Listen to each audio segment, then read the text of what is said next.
हम लोग देखते हैं कि फिल्मी दुनिया के लोग जो ग्लैमर से भरे हुए होते हैं, ऐसी महिलाएं अक्सर चुनकर आ जाती हैं और महिला मुद्दों को लेकर तो हम उन लोगों का संघर्ष सिर्फ जया बच्चन जी को देखकर और महिलाओं के बारे में तो हमने कभी महिलाओं की आवाज को उठाते हुए नहीं सुना। बहुत लंबे समय से हेमा मालिनी जी संसद में पहुंच रही हैं, पर कभी हमने में लोकसभा में उनकी आवाज सुना तक नहीं। अभी कंगना जी पहुंची हुई है तो महिला मुद्दों को लेकर, महिला संघर्ष को लेकर, फिल्मी दुनिया में महिलाओं की तकलीफ को लेकर जिस उद्देश्य से वो वहां पहुंचती है वह उद्देश्य हमें कहीं दिखाई नहीं देते। मैं एडवोकेट रत्ना बोरा जी को आमंत्रित करूंगी, वे आए और अपनी टिप्पणी दें।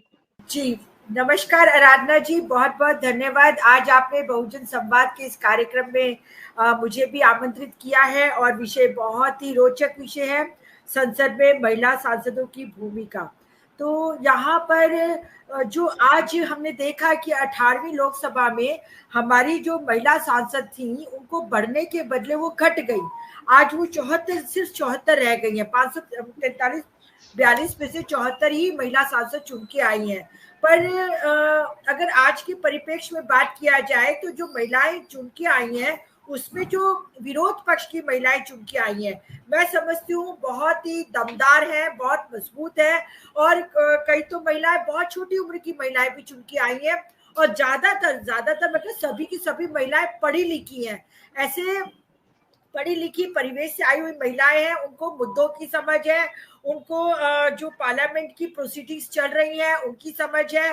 पर यहाँ पर साथ में मैं ये भी कहना चाहूंगी कि बेशक ये महिलाएं बहुत समझदार हैं, बहुत पढ़ी लिखी हैं और अपने मुद्दों को बहुत दमदार तरीके से रखती हैं। जैसे महुआ मोइत्रा जी तो एक्सपीरियंस्ड भी हैं, फिर हमारे जया बच्चन जी हैं, सुप्रिया सूले जी हैं, ये भी एक्सपीरियंस्ड है, इकरा हसन जी हैं, वो चुन के आई हैं। फिर एक राजस्थान से एक अनुसूचित जाति की बहुत ही यंग महिला एमपी चुन के आई है, मैंने उनको भी बोलते हुए सुना है।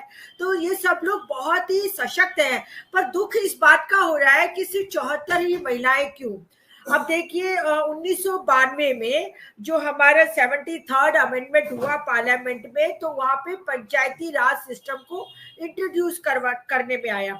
अब पंचायती राज सिस्टम की वजह से जो लोकल बॉडीज है, पंचायत है, नगर पालिका, महानगर पालिका और पंचायतों में पहले 33% आरक्षण और अब तो 50% आरक्षण लोकल बॉडीज में दिया जा रहा है, मतलब बिल्कुल निचले स्तर में दिया जा रहा है। पर दुख की बात यह है कि इस स्तर में आरक्षण मिलने के बाद इतनी सारी कम से कम 15 लाख महिलाएं आज हमारी पूरे भारत देश में लोकल बॉडीज में है, पर वो क्यों आगे नहीं आ पाती हैं।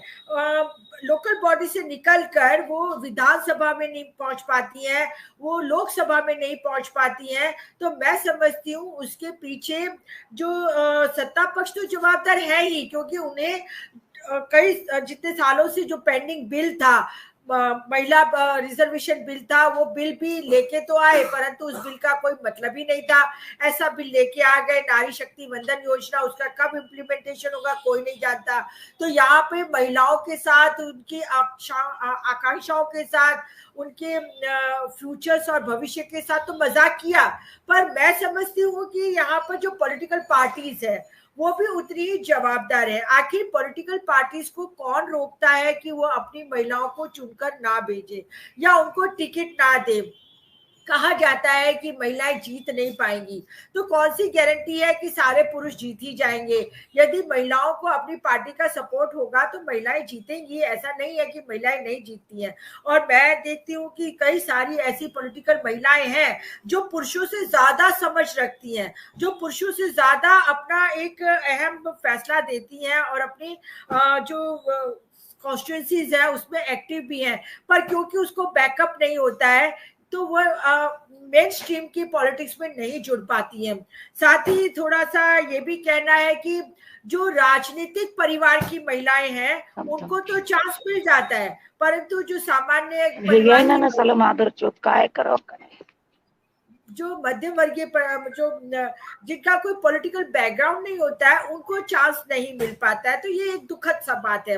अब यहाँ पर हमने देखा है कि एक रिप्रेजेंटेशन होना चाहिए था, वो नहीं हो रहा है। और उसकी वजह से मैं समझती हूँ उसकी वजह यह भी है कि भारत देश प्रतिसत्तात्मक देश है, और यहाँ पर सारी की सारी जो भी मतलब पावर कह सकते हैं, तो वो पावर सब पुरुषों के हाथ में रहता है, चाहे वो घर में हो या घर के बाहर हो। तो वो नहीं चाहते हैं कि महिलाएं उनके साथ कदम से कदम मिला के भी चले। डोमिनेट तो चलो डोमिनेट तो कर ही नहीं पाती हैं, क्योंकि महिलाओं को तो हर जगह पर संघर्ष करना पड़ता है। तो यहाँ पर परिवार में भी संघर्ष करती है, अपने किसी नौकरी पेशे में है तो वहां पे भी संघर्ष करती है, तो राजनीति में भी संघर्ष करती है। और राजनीति को एक पॉलिटिकल साइंस की भाषा में कहा जाए तो politics is a dirty game. तो लोगों के दिमाग में ये रहता है कि पॉलिटिक्स एक डर्टी गेम है, मतलब एक खराब तरह का खेल है, उसमें महिलाओं को दूर रखा जाना चाहिए, महिलाओं को नहीं आना चाहिए, ऐसा भी एक समझ रखी गई है। परंतु यह हकीकत नहीं है। मैं समझती हूँ कि महिलाओं को ज्यादा से ज्यादा राजनीति में रुचि रखनी चाहिए, ज्यादा से ज्यादा राजनीति में आना चाहिए, क्योंकि महिलाएं ही महिलाओं के प्रश्नों को समझ सकती हैं। अब देखिए, आपने देखा पिछले लोकसभा में स्मृति ईरानी जी थी, इतने सारे महिलाओं के प्रश्न आते जाते रहे, परंतु स्मृति ईरानी जी को उन महिलाओं के प्रश्नों पर आवाज उठाने की कोई फुर्सत नहीं थी। आपने देखा, हमने हमारी ओलंपिक मेडल विजेता जो लड़कियां थी जिनके साथ यौन शोषण किया जा रहा था या हुआ था, वह अपनी आवाज उठा रही थी, परंतु स्मृति ईरानी जी आवाज उठाने में उनके साथ नहीं खड़ी रही। आपने देखा हाथरस कांड हुआ, कठुआ कांड हुआ, जितने भी बलात्कार कांड हुए वो सब, लखीमगिरी का हुआ, वो सबके सब भारतीय जनता पार्टी के दौरान, और कुलदीप सेंगर का कांड था, वो सब भारतीय जनता पार्टी के जो नेता थे, एमपी थे, एमएलए थे, उनके द्वारा किया गया। परंतु स्मृति ईरानी उस टाइम पे चुप रही, और जबकि राहुल गांधी जी के ऊपर जब भी कुछ बोलना आए या फिर सोनिया गांधी जी के ऊपर बोलना है तो तुरंत खड़ी हो जाती थी। अब स्मृति ईरानी तो रही नहीं, तो उनके साथ दूसरा एक नया, अब ठीक है आ गई है, अब तो हमारी सांसद है कंगना रनौत जी। कंगना रनौत जी क्या बोलती है, कब बोलती है, किस बारे में बोलती है, खुद पता नहीं है।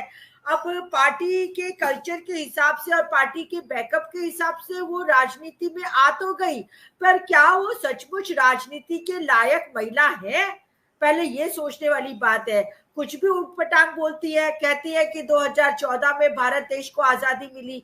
ऐसा बोल के भारत देश की आजादी में जितने लोगों ने अपना बलिदान दिया, देश को स्वतंत्र कराने में अपने पूरे जीवन का बलिदान दे दिया, उनको उनके मुंह पे तमाचा मार दिया कंगना रनौत ने तो। और उन्होंने तो उनकी जो भारत देश के लिए जो योगदान था उसको नगण्य कर दिया। ऐसी महिला आज हमारी सांसद बन के आ गई है। आपने देखा वो किस तरीके से उठपटांग बोलती है। उन्होंने हमारे जो प्रतिपक्ष नेता राहुल गांधी जी हैं उनके विषय में भी पता नहीं क्या बोल दिया।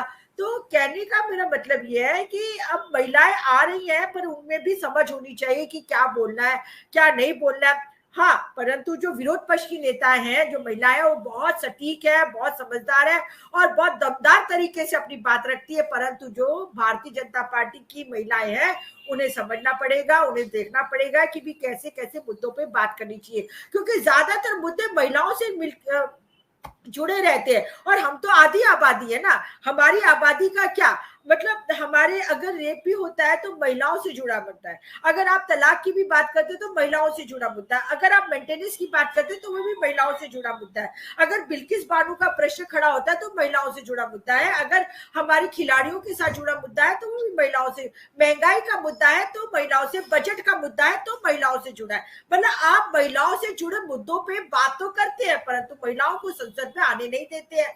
तो मैं समझती हूँ कि अब जितनी भी महिलाएं हैं उन सबको मिलके, जो भी प्रतिपक्ष के विरोध पक्ष में महिलाएं बैठी है, उनको दमदार तरीके से 5 साल में अपनी बात रखनी चाहिए। और अब इसके साथ ही मैं अपनी बात यहाँ खत्म करती हूँ, फिर मिलती हूँ, यदि आप बुलाएंगे तो शायद फिर आऊंगी। नमस्कार। आप जुड़े रहिए, मैं फिर आपके बीच में आऊंगी।